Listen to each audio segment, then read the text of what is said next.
Dada, çöçek anlayma, Mon çöçek etip Boludu balam, boludu. Ben sana şu hazırlam, dilalet çöçeklerini koyup bere ya. Assalomu alaykum do'stlar. Kechlikinglar xayrli bo'lsin. Bugun men sizlarga 3 yolg'onda 40 yolg'on degan cho'chakni aytib beray. Amsa, umoqlarimning quliqi menda bo'lsin. 3 yolg'onda 40 yolg'on. Bor ekanu, yo'q ekan, och ekanu, to'q ekan. Tulka yasovul ekan, bo'ra haqovur ekan. G'oz kanaychi ekan, o'rdak sunaychi ekan. Qağa qaraqchi ekan, seg'izg'an yaloqchi ekan. Baqa bo'stakchi ekan, yilon tugmakchi ekan. Ani shu zamonda bir podshoh bo'lgan ekan. U podshohning oy desa oy emas, kun desa kun emas, nihoyatda chiroyli bir qizi bor ekan. Qiz bo'yiga yetganda atrofdagi podshohlarning shahzodalari bas-bas bilan qizga alcha va tishibdi. Podshoh unisimu qiz zodili unimabdi. Bir kuni podshoh qizining oldiga enik onasini kirgizib, qizni yodliq bo'lishga ko'ndirmoqchi bo'libdi. Enik ona podshohning aytgani bo'yicha rohat farog'atdan, zibu-zinnatdan, nag'ma navodan, toju taxtdan so'z ochgan ekan qiz. Men hayvondan farqlanaman, mol boyliqdan ustunman. Kimga shartimni ado qilsa, shuning guliman, debdi. Enik ana qizning so'ziga ajablanib, "Xayr, nimaligi bo'lsa, qani bir anglab boqay" deb o'ylabdi. Ondan "Xo'sh, shartingni so'zla qizim. Men bir uqay, munosib kelsa, butun olamga jagar qilay", debdi. 3 yolg'onni 40 yolg'onni ayta olgan yigitga yotib qilinsam roziman. Mening shartim shu, debdi qiz. Podshoh enik onadan bu gapni anglab, vazir o'limonlarini chaqirib, ularga barliq shahzodalarning elchilariga qizning shu shartini va kimki rostini yolg'on desa, beshi ilindiganligini jakarlab qo'yishni buyuribdi. Uzun o'tmay bu gapni anglagan mamlakatlarning shahzodalari, cho'ng kichik yurtning bayzodalari va har qaysi xalqning xonzodalari kelishga boshlabdi. Lekin ba'zilari bu shartni ado qilishga ko'zi yetmay, qizning mehridan kechibdi. Ba'zilari bo'lsa, qizning o't biraqida shartni ado qila olmay, boshlarini o'limga tutib beribdi. Podshoh oxir enik ona orqali qizga bu shartni ado qilgan biror aqlli shahzoda, xonzoda va bayzodaning yo'qligini aytibdi. Qizni aqlsizlikda ayblabdi. Lekin qiz buningga zotili ko'nmabdi. Qiz ishonch bilan "Buni ayta oladigan kishi chiqdi. Dadam sabr qilsin. Agar chiqmasa mayli", debdi. Shu tariqada kunlarning kaynidan kunlar o'tibdi. Qizning shartini nini shahzodalar, xonzodalar va bayzodalarning ado qila olmaganligi cho'chak bo'lib, eg'izdan eg'izga ko'chib, taraf-tarafga tarqabdi. Endi gapni mushu podshohning shahriga qarashli yiroq yezdiki bir kambag'al mo'mayning o'g'lidan anglaylik. Yiroq bir yezda nihoyatda kambag'al bir mo'may yashaydi ekan. Uning yolg'iz birli o'g'li bor ekan. Ona bola ikkisi atidan kechgacha kishilarning ishida ishlab, kunini oron o'tkazadi ekan. Yigit shuncha chaqqan bo'lsa-mu, baylar uni zangli qilib, o'z ismini atamay Gol deb ataydi ekan. Kunlarning birida Gol bu xabarni anglab, onasining oldiga kirib ruxsat so'rabdi. Mo'may o'g'lining qizning shartini o'rindiy olmay halok bo'lib ketishdan ansirab javob bermabdi. Gal onasining bu andisini sezgandan keyin onasiga tasalli berib, "Xotirjam bo'l ona. Qizning shartini o'rindamoq oson", deb o'zining rostlagan so'zlarini bir-birlab deb beribdi. Onasi ilojisiz duo qilib ruxsat beribdi. Gal podshohning ordisiga qarab yo'l olibdi. Osmondimi, ko'p mondimi, bunisi noma'lum.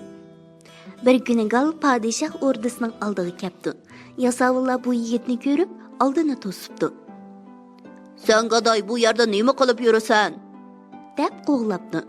Gal ularning gumonlarini sezibdi-da, mundaq debdi: "Men o'g'rimi emas, qaroqchimi emas, lekin bir boyning sodiq qo'li. Men shu boyning podshohda yoshirib tiqib qo'ygan bo'rdoq qo'ylar to'g'risida xabar berishga keldim.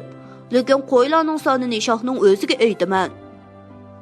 Yasavulla shohga xabarni yetkazgandan keyin oshko'z shoh xushalliqdan Galni chaqirib, "Qani, qo'ylar haqida chaqqaroq so'zligin." debdi.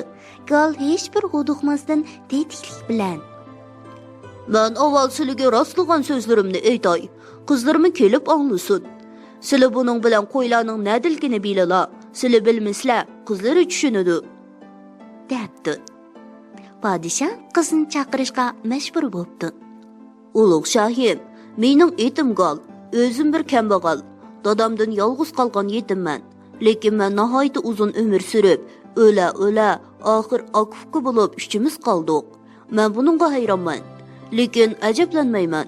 Biz uch bo'lgandan keyin oramizda do'stlik, birodarlik paydo bo'ldi. Biroq bir-birimizning kimligini bilmaydik, ham tanishmaydik. Shu chaqda uchimizga qarasak, kiygan kiyimlarimizning go'zalligiga aqlimiz hayron qoldi. Birimizning yoqisi yo'q, birimizning etigi yo'q, yana birimizning g'oli yo'q. Biz shundoq qilib ikki amo zulmatga uchrashar degandek, bir cho'ldagi soyda bir-birimiz bilan mungdassaqmi anglamasdan, belli mansaqmi ko'rmasdan, yo'lda yurmay, chatga chiqmay o'tirdim yengib ketaverdik. Xeyli yo'l mangandan keyin yo'l ustida 3 tanga uchrab qoldi. Ko'zimizni yumib qarasak, birining tamg'isi yo'q, birining rangi yo'q, yana birining eg'irligi yo'q ekan. Bu 3 tangani mushlassaqmi ariz qilishmay, tang bo'lmasimi yaxshi yomonini surishtirmay, adolatlik bilan bo'lishib oldik. Yana mengiyverdik. Yo'l mansaqmi midirlamay, suv yo'q ko'li bor bir soyga tushdik. Siz mushu yerga kelganda podshoh shundoq g'azabga ketdiki, so'z qilolmay hushidan ketibdi. Bir hazardan keyin hushiga kelib, Galni midirlatmay beshini elishni buyuribdi. Gal nihoyat mardlik bilan tetik turib, miyiqqida kulganicha, "Ulug' shohim, men aytay, sizlar anglasizlar. Kallam chepilmas, so'zim to'xtamas, so'zda turmagan odam bo'lmas. Hozircha ixtiyorni qizlarga bersizlar, qizlari buyruq qilsin." debdi. Taxtning orqasida turib Galning aytgan hamma so'zlarini anglab, so'zlayotgan yigitning eti Gal bo'lsa-mu, so'zi bo'lishgan degan xiyol bilan uning so'zlarini zuq bilan anglab o'tirgan malika taxtning oldiga chiqib, "Kishi jononidan jonin ayarmi? Ko'ring, parvonalar o'tdan yonarmi?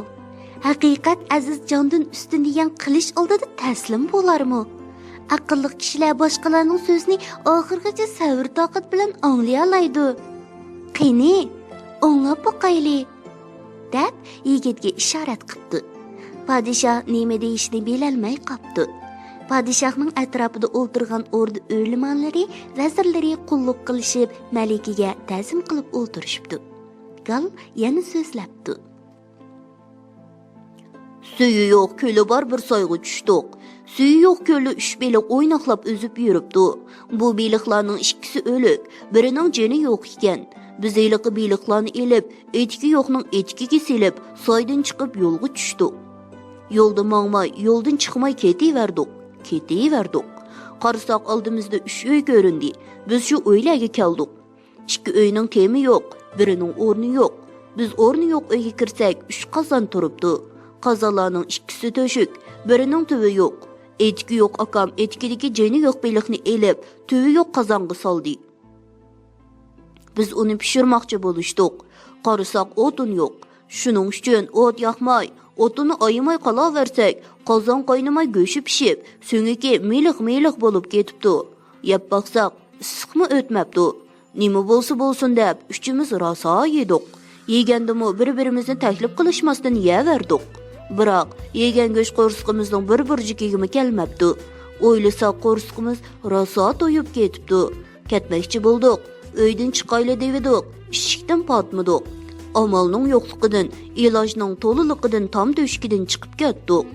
Yana yo'l yurdik. Yo'l yurgandimi mo'l yurdik. Yuraverib bir idizga chiqib qoldik. Qarasak, unmagan chiqtuvida to'ralmagan to'shqon yetibdi. Sheyx yo'q daraxtim putmagan chomoqni elib, eliqi to'shqonni rosa bir urividik. To'shqon jim yetib, yugurgan peti qo'lmagan o'rg'a tushib jon berdi. To'shqonga pichoq solmay, qo'l tekkizmay so'ysoq, chiqdi 10 patman go'shi, 20 patman chavisi. 6 aydan beri yavatdimiz. Ilmi bor tang yartısı. Shuningdan buyon biz osh qilib, akam mendan xafa bo'lib, o'zi bilgan yerga ketdi. 20 patman chavi yog' menga qoldi. Bu yog'ning hammasi cho'riqimni yog'ladim. Yog' cho'riqimning biri yetmadi. Hayır, shundoq bo'ldi. Yerib tikanman. Uxlavasam bir chog'da jahon zilzilga kelib, g'ovg'a ko'tarilib ketdi. Uyg'onsam, cho'riqlarim sanga yog' tegdi, menga yo'q deb, galashlatib mushlashib, qapoqlarini yerishibdi. So'zimga ko'nmadi, maslahatga kirmadi. Iloj yo'q. Oxir cho'riqlarimning ikki qo'lqidan tutib elib, bir-birini 3 shapaloqdan urib, "Jim turish, endi urush" deb yana uyquga ketdim. Bir vaqtda uyg'onib qarasam, yog'langan cho'riqim qo'li yo'q chopinimni soldirib elib, o'zi yepinib rosa uxlab etibdi. Yog' tegmagini xafa bo'lib qechib ketibdi. Yog'lagan cho'riqimni uyg'otib, bir kaslanchukni g'arviga qetib yo'lga ravon bo'ldik. Cho'riqim g'arvi nay dedi, men yo'l ko'rsatdim. Shundoq qilib, ming bir mushaqqatda uyga osonlik yetib keldim. Men uydan chiqish vaqtida uyda bir mo'may, bir xo'roz bor edi. Qaytib kelsam uy yo'q. Uy bo'lsa-mu o'rni yo'q, temi bo'lsa-mu leyi yo'q. Atrofga qarsam hech nima yo'q. Menga bu toza tortquliq bo'ldi. Endi uyni, mo'mayni, xo'rozni nadin topay podshohim? Arzimni bayon qilay deb huzurlarga keldim. deb gal engikini silab xotirjam turibdi. Podshoh gal aytayotgan hikoyaning ma'nosiga yetolmay atrofdagi vazir o'lmonlarga qarabdi. O'lmonlardan biri podshohga: Galning aytganlarining hammasi yolg'on. Yolg'on aytgan kishi Shoh Xanjirning o'ziqidir. debdi.